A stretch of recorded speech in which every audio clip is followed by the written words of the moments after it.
అన్నమయ్య జిల్లా నందలూరు మండలం నందలూరు ప్రాథమిక ఆరోగ్య కేంద్రం నందు రోజువారీ వైద్య సేవలకు వచ్చేటువంటి రోగులైన వృద్ధులు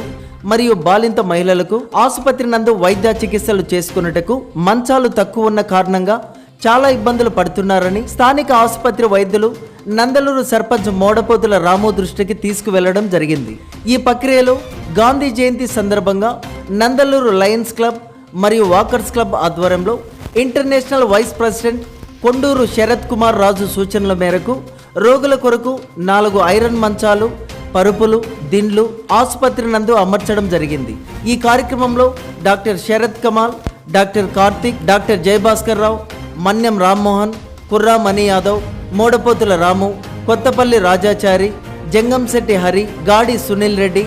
గంధం గంగాధర్, ఉప్పుశెట్టి సుధీర్, గుండు సురేష్, ఆంజనేయులు, సుబ్బారెడ్డి తదితరులు పాల్గొన్నారు.